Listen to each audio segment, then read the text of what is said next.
Regulation of the thyroid hormone secretion अगर हम बात करें तो हमारे पास रेगुलेशन कौन करवाता है, हमारे पास TSH जो है ना इंक्रीज़ करता है थायराइड सिक्रीशन को। ठीक है, TSH जो है ना हमारे पास इसको हम थायरोट्रोपिन भी कहते हैं, जिसका जो हमारे पास ग्लाइकोप्रोटीन है, इसका मॉलिक्यूलर वेट हमारे पास 28,000 है। और यहाँ चैप्टर 75 में हमने डिटेल में डिस्कस किया है कि इनकी थायरोक्सिन सिक्रीशन इंक्रीज़ करेगा कौन, TSH और T3 की भी सिक्रीशन इंक्रीज़ करेगा थायराइड ग्लैंड के ज़रिए।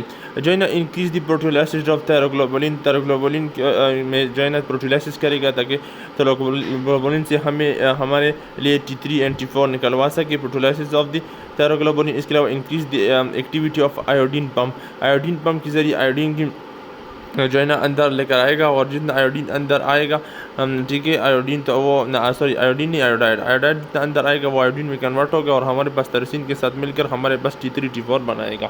ठीक है, तो इस तरह हमारे पास रेगुलेशन करवाता है। इसके अलावा हमारे पास क्या है, increase the iodination of the tyrosine to form the thyroid hormone. इसके अलावा हमारे पास आयोडीनेशन भी ज़्यादा करवाता है। ठीक है, और इसके अलावा हमारे पास size and secretory activity of the thyroid cell से जो सिक्रीटरी एक्टिविटी है थायरोग्लोबुलिन बनाना, ठीक है, तो वो भी हमारे पास इंक्रीज़ करता है ताकि हमारे पास ज़्यादा से ज़्यादा T3 T4 स्टोर हो और सीक्रेट हो। और हमारे पास थायराइड सेल्स की जो है ना हमारे पास इंक्रीज़ करता है, जब से जितने ज़्यादा हमारे पास थायराइड सेल होगी उतने हमारे पास ज़्यादा से ज़्यादा सिक्रेशन करवाएंगे। इसके अलावा चेंजेस भी करवाता है, क्यूबॉइडल को कोलमनर में कन्वर्ट करता है। जब हमारे पास डिपेंड करते हैं एक्टिविटी पे, जब एक्टिव होगा तो मोनोमोनो होगा, जब ज़्यादातर इनएक्टिव होगा तो हमारे पास मतलब स्टोर फॉर्म में होगा तो हमारे पास क्यूबॉइडल होगा। इसके अलावा हम देखें तो समरी क्या है कि TSH क्या करता है, इंक्रीज़ करता है all the secretory activities of the thyroid glandular cells. सब जो है ना थायराइड ग्लैंडुलर सेल की सारी एक्टिविटीज़ इंक्रीज़ करता है। TSH करता है इनिशिएट करता है प्रोटीलाइसिस ऑफ द थायरोग्लोबुलिन की प्रोटीलाइसिस करते इससे पहले भी हमने कहा, सिंपल बात है, इसलिए हम ज़्यादा टाइम वेस्ट नहीं करते इसके ऊपर। सिंपल अगर हम रीड भी कर ले तो हमें समझ आ जाएगी कि कैटर में बहुत ज़्यादा रिपीटेशन है। CAMP क्या है, mediated stimulatory effect of TSH जो है ना हमारे पास क्या होते हैं, मोस्ट ऑफ द TSH जो है ना थायराइड सेल के ऊपर एक्टिवेशन करते हैं सीक्रेट मशीन। जब थायराइड स्टिमुलेटिंग हार्मोन के हमारे पास थायराइड सेल के ऊपर रिसेप्टर होता है, वो रिसेप्टर जो है ना एक्टिवेट होता है through the second messenger CAMP system, जो हमने इससे पहले चैप्टर्स में पढ़ा हुआ है। ठीक है, एंडोक्राइनोलॉजी में हमने पढ़ा हुआ है। इसके अलावा हम देखें तो हमारे पास ये बता रहे कि हमारे पास TSH क्या करता है, एक स्पेसिफिक रिसेप्टर होता है किधर, basal membrane surface of thyroid cell. Basal membrane surface कौन सा है, टुवर्ड दी ब्लड। ठीक है, तो वहाँ पर एक रिसेप्टर होता है, वहाँ पर वो बाइंड होता है और बाइंडिंग की वजह से एडिनाइल साइक्लेज CMP बनाएगा। CMP क्या करेगा, प्रोटीन काइनेस को एक्टिवेट करेगा। प्रोटीन काइनेस एक्टिवेट होगा तो हमारे पास मल्टीपल फास्फोरिलेशन होगी थ्रू आउट द सेल, और जब multiple phosphorylation of throughout the cell होगी तो हमारे पास इंक्रीज होगी secretion of the thyroid hormone की सिक्रीशन इंक्रीज होगी, और हमारे पास prolong growth of the thyroid glandular tissues होगी। ठीक है, तो इसके अलावा हम देखें तो हमारे पास सिंपल बात है ना, तो CMP क्या करेगा, जब एक्टिवेट करेगा तो वही फंक्शन होगी वो थायराइड हार्मोन फॉर्मेशन के लिए। मेथड जो है ना थायराइड सेल का एक्टिव ऑफ CMP हमने चैप्टर 75 में ऑलरेडी पढ़ा हुआ है। Anterior pituitary secretion of TSH regulating thyrotropin releasing hormone from the क्या करता है हाइपोथैलेमस। ये कि हमारे पास एंटीरियर पिट्यूटरी सिक्रीशन करता है TSH, और TSH की कंट्रोलेशन कौन करवाता है, thyrotropin releasing hormone. Thyrotropin releasing hormone हो तो वो हाइपोथैलेमस पे एक्ट करेगा और TSH निकालेगा, और हमारे पास ज़्यादा से ज़्यादा TSH आएगा, और हमारे पास हाइपोथैलेमिक हाइपोफोजल प्रोटल सिस्टम के ज़रिए ब्लड में आएगा, और ब्लड के basolateral surface of the thyroid cell के ऊपर अटैच होगा और ये फंक्शन स्टार्ट होगा। हमारे पास TRH क्या है, थायराइड रिलीजिंग हार्मोन क्या है, एक हमारे पास ट्राइपेप्टाइड है, अमाइड है, और वो हमारे पास फाइरोग्लूटामाइल हिस्टाडाइल प्रोलिन अमाइड है। ठीक है, और हमारे पास क्या है, ये ऊपर ये सब इतना कम्प्लेक्स नाम है। और TRH क्या करते हैं, स्टिमुलेट करता है एंटीरियर पिट्यूटरी ग्लैंड से क्या, TSH। ठीक है, जब TSH जो है ना ज़्यादा से ज़्यादा निकलेगा तो हमारे पास वो प्रोटल सिस्टम के ज़रिए नीचे पिट्यूटरी के एंटीरियर पिट्यूटरी में आएगा, और एंटीरियर पिट्यूटरी ग्लैंड के कहेगा कि सिक्रीशन अपनी या इंक्रीज़ करो या डिक्रीज़ करो, डिपेंड करता है कि TRH आए या TIH आए। ठीक है, मोलिकुलर मैकेनिज्म ऑफ TRH अगर हम देखें तो हमारे पास क्या करता है, TSH से जो है ना सिक्रेटिंग सेल क्या करता है, एंटीरियर पिट्यूटरी प्रोड्यूस करता है TRH रिसेप्टर्स। ठीक है, जब TSH मतलब क्या है कि एंटीरियर पिट्यूटरी प्रोड्यूस करेगा TSH, और वो TSH जाएगा हमारे पास रिसेप्टर के ऊपर। रिसेप्टर कहाँ मौजूद है, थायराइड के फॉलिकल्स के ऊपर मौजूद है। जब ये बाइंडिंग हो तो एक्टिवेशन होगी, वही इससे पहले हमने कहा सेकंड मैसेंजर जो है ना, इसके अलावा हमारे पास फास्फोलाइपेज सी होगा और हमारे पास दो किस्म के मैसेंजर थे ना। सेकंड मैसेंजर में एक हमारे पास CMP बनता था और दूसरे में हमारे पास DAG और फास्फोलाइपेज सी। ये हमारे पास बायोकेमिस्ट्री में बताया कि दो किस्म के सेकंड मैसेंजर होते हैं, एक में CMP फॉर्म होते हैं और दूसरे में हमारे पास कैल्शियमाइड एंड डाइएसाइल ग्लिसरॉल बनता है। तो effect of cold and other neurogenic stimuli on TRH and TSH। अगर हम बात करें तो TRH सिक्रीशन क्या करता है, TSH को करता है। TSH जो है ना हमारे पास एंटीरियर पिट्यूटरी ग्लैंड से रिलीज़ होता है और हमारे पास एनिमल में कोल्ड में, जब कोल्ड में ज़्यादा रिलीज़ होगा तो हमारे पास ये मेटाबॉलिज्म इंक्रीज़ करेगा और मेटाबॉलिज्म इंक्रीज़ की वजह से हमारे बॉडी से हीट निकलेगी और ये हमारे पास बॉडी की टेम्परेचर को रेगुलेट करेगा। ठीक है, तो यहाँ पर क्या कह रहे हैं कि हम अगर रेट्स को बहुत ज़्यादा टाइम तक सर्दी में रखें, ठीक है, और फिर हमारे पास थायराइड हार्मोन उसे दे तो हमारे पास उसके क्या होगा, हमारे पास मोर एंड मोर जो है ना बेसल मेटाबॉलिक रेट इंक्रीज़ होगा और ज़्यादा मेटाबॉलिक रेट इंक्रीज़ होने से हमारे पास क्या होगा, हीट प्रोड्यूस होगा और वो हमारे पास बॉडी टेम्परेचर मतलब इंक्रीज़ होगा। ये पर अब फिर कह रहे हैं कि अगर एक पर्सन एरेटिक रीजन में मतलब चल रहा है तो उसका जो बेसल मेटाबॉलिक रेट है वो जो है ना नॉर्मल से अबाव होगा, मतलब एक गर्म जगह पर घूम रहे तो हमारे पास क्या होगा, उसका बेसल मेटाबॉलिक रेट ज़्यादा होगा। ठीक है, तो हमारे पास फर्स्ट करो एक बंदा जो है ना ज़्यादा से ज़्यादा देखो तो काला वगैरह में है तो उसका बेसल मेटाबॉलिक रेट नहीं होगा, लेकिन अगर पेशावर में जाए, कराची, लाहौर, तो वहाँ पर गर्मी ज़्यादा है तो हमारे पास क्या होगा, हमारे पास ज़्यादा से ज़्यादा वहाँ पर उसका बेसल मेटाबॉलिक रेट इंक्रीज़ होगा। ठीक है, तो एरिया के टेम्परेचर पे भी डिपेंड करता है। TRH एंड TSH जो है ना हमारे पास इमोशनल रिएक्शन में भी रिलीज़ होते हैं। जब इमोशन हो, एक्साइटमेंट हो, एक एंग्जाइटी हो तो हमारे पास सिंपैथेटिक नर्वस सिस्टम जो है ना TRH के जरिए TSH थायराइड और जो है ना थायराइड हार्मोन मेटाबॉलिक रेट को इंक्रीज़ करता है एक्साइटमेंट में, एंग्जाइटी में। ठीक है, तो इसके अलावा हमारे पास फिर हम कहते हैं कि हम बहुत ज़्यादा एक्साइटमेंट है या बहुत ज़्यादा टेंशन की वजह से गर्मी लग रही है, तो मुख्तलिफ बातें ना, तो वो तो हम फिर समझते हैं एक्साइटमेंट में क्या होता है, एंग्जाइटी में क्या होता है। ठीक है, तो हमारे पास body heat and therefore inverse effect of the heat control system. इसके अलावा हम देखें तो हमारे पास क्या है, द इमोशनल इफेक्ट क्या करता है, nor the effect of the cold is observe in can be cut. मतलब ये कि अगर हम हाइपोफिजियल स्टाक को कट भी कर लेना तो फिर भी इमोशनल इफ़ेक्ट्स की वजह से क्या होगा, हाइपोथैलेमस एक्टिवेट होगा और हमारे पास ये फंक्शन सारे होंगे। फीडबैक इफेक्ट अगर हम देखें तो हमारे पास ये है कि हमारे पास थायराइड हार्मोन अगर ज़्यादा होगा तो हमारे पास नेगेटिव फीडबैक होगा और हम बॉडी कहेंगे कि बस और ना करो। इंक्रीज दी थायराइड हार्मोन क्या करे, बॉडी फ्लूइड में डिक्रीज़ करेगा, TSH को फर्दर सिक्रीट ना करवाए TSH को। ठीक है, और इसके अलावा जब हमारे पास thyroid hormone secretion 1.5 time increase हो जाएगा नॉर्मल से तो हमारे पास TSH जो है ना सिक्रीशन फॉल कर जाएगा 0 तक और फीडबैक डिप्रेसेंट इफेक्ट होगा ऑपोजिट एंटीरियर पिट्यूटरी पे और हमारे पास ऑदर रिलीज़ ना होगा। 77/7 अगर हम देखें तो हमारे पास एक डायग्राम है जो हमारे पास नेगेटिव फीडबैक बता रहे हैं कि हमारे पास एंटीरियर पिट्यूटरी ग्लैंड से क्या हुआ, थायराइड हार्मोन स्टिमुलेटिंग हार्मोन, जैसे थायराइड स्टिमुलेटिंग हार्मोन ने क्या किया, इंक्रीज़ किया सिक्रीशन हाइपरट्रोफी की थायराइड ग्लैंड ने आयोडीन जल्दी से लिया और थायरोक्सिन बनाना स्टार्ट कर दिया। थायरोक्सिन ने क्या किया, इंक्रीज़ किया मेटाबॉलिज्म जब ज़्यादा इंक्रीज़ हुआ तो हमारे पास इनहिबिट हो गए सिग्नल्स किधर के बाद एंटीरियर पिट्यूटरी और हमारे पास इवन हाइपोथैलेमस को भी कहो कि ऑदर जो है ना हमारे पास टेम्परेचर इंक्रीज़ ना करो, टेम्परेचर मेटाबॉलिज्म इंक्रीज़ ना हो करो कि हमारे पास ज़्यादा मेटाबॉलिज्म की वजह से ऑलरेडी टेम्परेचर इंक्रीज़ हुआ है तो हमारे बॉडी पे इफेक्ट पड़ सकता है। तो इसके अलावा हमारे पास देखो तो एंटी थायराइड सब्सटेंस सप्रेस दी थायराइड सिक्रीशन, जो हमारे पास एंटी थायराइड सब्सटेंस होते हैं वो हमारे पास सप्रेशन करते हैं थायराइड सिक्रीशन की। किस तरह कि anti thyroid drugs for example thiocyanates हो गए, प्रोपाइल थायोयूरासिल हो गया और high concentration of inorganic iodide हो गया। ये मैकेनिज्म क्या करता है, ये ड्रग्स क्या करवाता है, हमारे पास ब्लॉक करवाता है थायराइड सिक्रीशन को और मुख्तलिफ किस्म के एक्सप्लेन हम करते हैं कि थायोसाइनेट आयन किस तरह डिक्रीज़ करता है आयोडाइड टाइपिंग को। थायोसाइनेट जब अगर हम बॉडी में लेंगे ठीक है मेडिसिन की फॉर्म में तो हमारे पास आयोडाइड को क्या करेगा, सेल में अंदर आने के लिए नहीं कहेगा या नहीं अलाउ करेगा, इनहिबिट करेगा। ये क्या करेगा, एक ही रास्ता है, अगर हम आयोडाइड को अंदर नहीं आने देंगे तो हम आयोडाइड का पंप इनहिबिट करेंगे ना, तो जब थायोसाइनेट आएगा तो हमारे पास आयोडाइड का पंप जो है ना वो हमारे पास इनहिबिट होगा। ठीक है, और हमारे पास परक्लोरेट आयन भी आयोडाइड का पंप, इसके अलावा नाइट्रेट आयन भी परक्लोराइड का पंप क्या करेगा, इनहिबिट करेगा।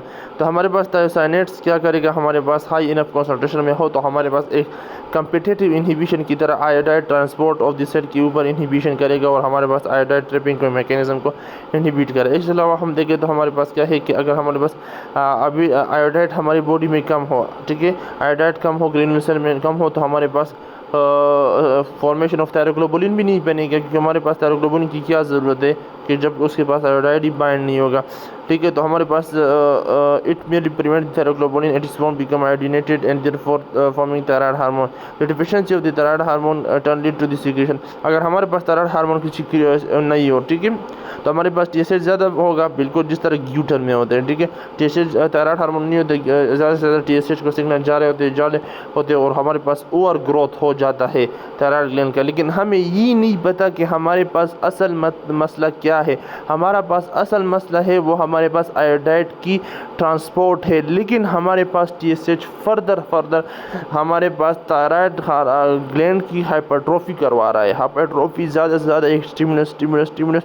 तो हमारे पास तो मेन मसला थायराइड में नहीं है, हमारे पास आयोडाइड में है, ठीक है। तो जिसकी वजह से हमारे पास क्या होगा, ग्यूटर होगा। फिर थायोयूरासिल जो है ना, हमारे पास क्या करते हैं, डिक्रीज थायराइड हार्मोन फॉर्मेशन। इसे पर हम निकम है थायोसाइनेट क्या करते हैं, आयोडाइड के ऊपर। अब आयोडाइड सही है तो हमारे पास दूसरा कौन चीज़ बना रहे हैं, हमारे पास थायराइड हार्मोन की, थायराइड हार्मोन कौन बनाए, थायरोसिन बनाए। तब अब क्या करेगा, हमारे पास प्रोपाइल थायोयूरासिल क्या करता है, हमारे पास प्रिवेंट करता है फॉर्मेशन ऑफ थायराइड हार्मोन। किस तरह, from the iodide and thyroxine. क्या करते हैं, हमारे पास ब्लॉक करता है पेरोक्सीडेज एंजाइम। अब पेरोक्सीडेज एंजाइम नहीं होगा, ठीक है, तो आयोडाइड तो अंदर आएगा, बिल्कुल आएगा, इस तरह आएगा कि गोली की तरह आएगा, लेकिन हमारे पास अंदर उसकी ऑक्सीडेशन नहीं होगी, तो हमारे पास उसकी बाइंडिंग नहीं होगी। क्योंकि हमारे पास पड़ा था कि हमने पास आयोडीन जो है ना ईज़िली बहुत अच्छी तरीके से थायरोसिन के साथ बाइंड हो सकते हैं, ना है हमारे पास किसके साथ, थायरोसिन के साथ भी बाइंड हो सकता है, मतलब उस तरह नहीं, लेकिन फिर भी, और आयोडीन और थायरोग्लोबुलिन के साथ, गोली के साथ, उसके साथ अटैच होते हैं, कपलिंग होते हैं। लेकिन अब हमारे पास नहीं है, तो हमारे पास आयोडाइड अटैच होगा, नहीं होगा, तो हमारे पास थायराइड हार्मोन बनेंगे, नहीं बनेंगे। तो प्रोपाइल एसिड क्या करता है, एंजाइम को इनहिबिट करता है, और थायोसाइनेट जो है ना हमारे पास ट्रांसपोर्ट को इनहिबिट करते हैं। तो इसकी वजह से क्या होगा, हमारे पास एब्सेंस ऑफ थायरोक्सिन और ट्राईआयोडोथायरोनिन होगा, और हमारे पास ग्लोबुलिन जो है ना हमारे पास नहीं होगा, और हमारे पास थायरोग्लोबुलिन के पास वो दोनों चीज़ें नहीं होंगी, और हमारे पास कंटिन्यूसली क्या होगा, टीएसएच स्टिमुलेट होगा, और टीएसएच कहेगा कि हमें हार्मोन चाहिए, लेकिन हमारे पास हार्मोन है ही नहीं, क्योंकि हमारे पास सारा किस्सा ड्रग्स ने बनाया हुआ है, ठीक है। आयोडाइड क्या करता है, हाई कंसनट्रेशन में अगर हम आयोडाइड ले, ठीक है, हाई कंसनट्रेशन में अगर हम क्या करें, आयोडाइड ले, लेकिन थायराइड हार्मोन एक्टिविटी और थायराइड साइज डिक्रीज होगा। क्यों, कि हमारे पास क्या है कि आयोडाइड जो है ना हमारे पास ब्लड में हाई कंसनट्रेशन में हो, तकरीबन 100 टाइम नॉर्मल के, ठीक है, हमने बहुत ज़्यादा आयोडाइड किया है, ठीक है। तो थायराइड ग्लैंड क्या करेगा, वो एक्टिविटी डिक्रीज़ करेगा। क्यों करेगा, क्योंकि हमारे पास डिक्रीज इसलिए हो कि हमारे पास rate of the iodide trapping जो है ना वो क्या करता है, इसलिए हमारे पास क्या करते हैं, rate of iodination thyrosine to form the thyroid hormone decrease. ज़्यादा आयोडीन लेने से भी हमारे पास क्या होगा, हमारी बॉडी में थायराइड हार्मोन आयोडीन की ट्रैपिंग नहीं करवा सकेगा। ज़्यादा आयोडाइड की वजह से आयोडीन सेल के अंदर इतना आ ही नहीं सकता। एंडोसाइटोसिस एक इम्पॉर्टेंट चीज़ है। Endocytosis of the colloid from the follicles of the thyroid gland paralysed by the high iodination. तो इस तरह क्या होगी, एंडोसाइटोसिस ऑफ द जो हमारे पास फॉलिकल एंडोसाइटोसिस करता था वो हमारे पास नहीं कर सकेगा, वो हाई आयोडीनेशन की वजह से, हाई आयोडीन की, आयोडाइड की वजह से, नॉट आयोडीन, आयोडाइड की वजह से जो है ना वो क्या होगा, ये पैरालाइज्ड हो जाएगा, और हमारे पास क्या होगा, थायराइड हार्मोन जो है ना वही स्टोरेज फॉर्म में कोलाइड में रहेंगी, ठीक है, और हमारे पास थोड़ी बहुत होगी तो ऑलरेडी रहेंगी, हमारे पास फर्दर थायराइड नहीं बनेगा, ठीक है, क्योंकि हमारे पास क्या होगा, ज़्यादा आयोडाइड, ज़्यादा चीज़ों की वजह से चीज़ पैरालाइज हो जाएगा। इसके अलावा हमारे पास ये देखिए, अगर हम बाजू का सर्जिकली थायराइड ग्लैंड को रिमूव कर लेते हैं तो जिसकी वजह से हमारे पास क्या होता है, थायराइड ग्लैंड की ज़्यादा ब्लीडिंग की वजह से हमारे पास थायराइड ग्लैंड नहीं बनता।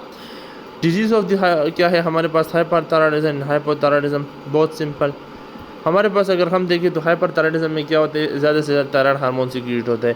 तो हमारे पास इसे हम हाइपरथायराइडिज्म को टॉक्सिक्यूटर भी कहते हैं, हमारे पास थायरोटॉक्सिसोसिस भी कहते हैं, ग्रेव डिजीज़। किस तरह, कि हमारे पास इस तरह कि हमारे पास normal size of the thyroid बहुत ज़्यादा बढ़ जाता है, ठीक है। इसकी वजह से हम कहते हैं कि हाइपरप्लेजिया भी हो सकता है, और हाइपरप्लेजिया मतलब एक्सेल बेसी इतना ग्रो कर रहे हैं बिला वजह कि पूछो ही नहीं। इसके अलावा हमारे पास फोलिकुलर सेल जो है ना हमारे पास जो लाइन करते हैं इर्द गिर्द फोलाइट के, वो भी ज़्यादा से ज़्यादा इंक्रीज़ होंगे। तो हमारे पास क्या होगा, हमारे पास बहुत ज़्यादा जो क्या होगा थायराइड हार्मोन इंक्रीज़ होगा, ठीक है, हार्मोन रिलीज़ होगा, सेवरल फोल्ड्स इंक्रीज़ होगा। रेडियोएक्टिव आयोडाइड जो है ना हम अपटेक करते हैं स्टडीज़ में, और हम देखते हैं कि कितना इंक्रीज़ हुआ। रेडियोएक्टिव थायराइड हम इसलिए यूज़ करते हैं कि हम असल वजह देखें कि कितना इंक्रीज़ हो रहा है। तो हमारे पास ये कह रहे हैं कि 5 to 15 टाइम नॉर्मल से इंक्रीज़ हो। ग्रेव डिजीज़ में क्या होगा हमारे पास हाइपरट्रोफी होगी, किस वजह से हाइपरट्रोफी होगी या हाइपरथायराइडिज्म होगा, ऑटो इम्यूनो डिजीज़ की वजह से, क्योंकि हमारे पास थायराइड स्टिमुलेटिंग इम्यूनोग्लोबुलिन क्या का एक एंटीबॉडी है, और वो हमारे पास क्या करेगा, एक मिमिकिंग जानते हो, वो मिमिकिंग करेंगे। मिमिकिंग किस तरह का कि हमारी बॉडी समझेंगी कि हमारे पास क्या है, थायराइड रिलीजिंग हार्मोन है, TRH है, लेकिन वो TRH नहीं होगा, ठीक है, वो हमारे पास होगा थायराइड स्टिमुलेटिंग एंटीबॉडी होगी। वो एंटीबॉडी हमारी बॉडी की TSH को क्या करेगी, मिसगाइड करेगी, जिसकी वजह से हमारी बॉडी में TSH ज़्यादा फॉर्म होगा, ज़्यादा TSH ज़्यादा थायराइड हार्मोन फॉर्म होगा, और हमारे पास हाइपरथायराइडिज्म होगा, ठीक है, जिसकी वजह से TSH जाके अपने रिसेप्टर पर बाइंड होगा, CMP वगैरह का रिएक्शन होगा, और हमारे पास TSH जो है ना हमारे पास बहुत ज़्यादा इंक्रीज़ होगा प्रोडक्शन में, ठीक है। तो हमारे पास यही सब कुछ इस डिजीज़ में बताया गया है कि ज़्यादा एंटीबॉडीज़ की वजह से थायराइड की ज़्यादा से ज़्यादा इंक्रीज़ होगा, और ज़्यादा से ज़्यादा, क्योंकि हमारे पास बॉडी क्या होगी, मिसगाइड होगी, क्योंकि हमारे पास बॉडी समझेगी कि TSI क्या है, TRH है, लेकिन वो TSI होगा, ठीक है। इसके अलावा हम देखें तो हमारे पास एंटीबॉडी हाइपरथायराइडिज्म काज करेगी, एक ऑटो इम्यूनो डिजीज़ है। और इसके अलावा हमारे पास पर्सन हिस्ट्री में इस तरह होता है कि excessive thyroid cell antigens was released from the thyroid cell and resulting formation of, हाँ, तो बाज़ औक़ात इस तरह होता है कि बाज़ औक़ात थायराइड सेल की तरह हमारे पास एंटीजीन्स रिलीज़ होते हैं, और उस एंटीजीन्स के लिए हमारे पास यही थायराइड स्टिमुलेटिंग इम्यूनोग्लोबुलिन, मतलब ये अभी हमारे पास ऑटो इम्यून नहीं है, लेकिन हिस्ट्री में इस तरह होता है कि हमारे पास थायराइड सेल एंटीजन होगा, ज़्यादा रिलीज़ होगा। तो जब ज़्यादा थायराइड सेल एंटीजन रिलीज़ होगा तो हमारे पास ज़्यादा TSI बनेगा, जब ज़्यादा TSI होगा तो वही ऑटो इम्यून डिजीज़ तो नहीं होगा, लेकिन उस तरह हमारे पास स्टार्ट हो जाएगा फंक्शन। थायराइड एडिनोमा क्या है, थायराइड एडिनोमा हम देखें तो हमारे पास हाइपरथायराइडिज्म, थायराइड ट्यूमर, ठीक है, एडिनोमा मतलब ट्यूबर, जब ज़्यादा ट्यूमर होगा तो हमारे पास ज़्यादा थायराइड हार्मोन जो है रिलीज़ होगा, और ज़्यादा थायराइड हार्मोन होगा तो हमारे पास ज़्यादा से ज़्यादा मेटाबॉलिज्म होगा। ये हमारे पास क्या है, हाइपरथायराइडिज्म, ठीक है, एक सबूत है कि एडिनोमा भी हमारे पास हाइपरथायराइडिज्म करवा सकते हैं, और autoimmune disease, Grave disease में हमारे पास क्या हो सकता है, ये सब काम हो सकते हैं। इसके बाद हम देखें तो हमारे पास हाइपरथायराइडिज्म के सिम्टम क्या है, हमारे पास बॉडी में हाई, बंदा बहुत मतलब गबरू जवान होगा, बहुत एक्साइटेबिलिटी होगी, बहुत ज़्यादा बॉडी से हीट निकालेगा, बहुत ज़्यादा गर्मी लगेगी उसे, बहुत वेट लॉस होगा उसकी बॉडी का। इसके अलावा हमारे पास डायरिया होगा, ठीक है। इसके अलावा हमारे पास देखो तो हमारे पास मसल वीकनेस होगी, कम वक्त में ज़्यादा मसल यूज़ करेगा। नर्वसनेस होगा, हमारे पास कम वक्त में ज़्यादा काम करेगा। फिर ठीक ज़्यादा होगा क्योंकि हमारे पास ज़्यादा से ज़्यादा काम करेगा। स्लीप उसे ज़्यादा नहीं आएगी क्योंकि हमारे पास ज़्यादा से ज़्यादा बॉडी में काम, हर टाइम दिमाग को स्टिमुलस मिलेगा कि काम करो काम करो काम करो, ठीक है। और उसके अलावा हमारे पास ट्रिमर्स ऑफ द हैंड होंगे। एक्सोथैल्मोस क्या है, प्रोट्रूजन्स ऑफ द आई बाल, ठीक है। आई बाल, इर्द गिर्द आई बाल की जो हमारे पास सरफेसेस है उसमें हमारे पास प्रोट्रूजन होगी। प्रोट्रूजन क्योंकि हमारे पास 1/3 ऑफ द पेशेंट हाइपरथायराइडिज्म में हमारे पास क्या होगा, 25% पेशेंट में हमारे पास एक्सोथैल्मोस होता है, ठीक है। और ये हमारे पास सीवियर आई बाल की प्रोट्रूजन होगी कि हमारे पास इस वजह से ज़्यादा से ज़्यादा प्रोट्रूजन की वजह से हमारे पास ऑप्टिक नर्व कंप्रेस भी हो सकते हो, हमारे पास नज़र भी जो है ना, हमारे पास आँख की बीनाई चली जाती है बाज़ औक़ात, और पर्सन जो है ना बाज़ औक़ात जो है ना बिल्कुल ख़त्म होता जीती है, ठीक है। इसके अलावा एपिथेलियल सरफेस ऑफ द आई जो है ना बहुत ज़्यादा ड्राई हो जाता है और इरिटेट हो जाता है, और हमारे पास कॉर्निया ऑफ द आई की इरिटेशन हो जाती है।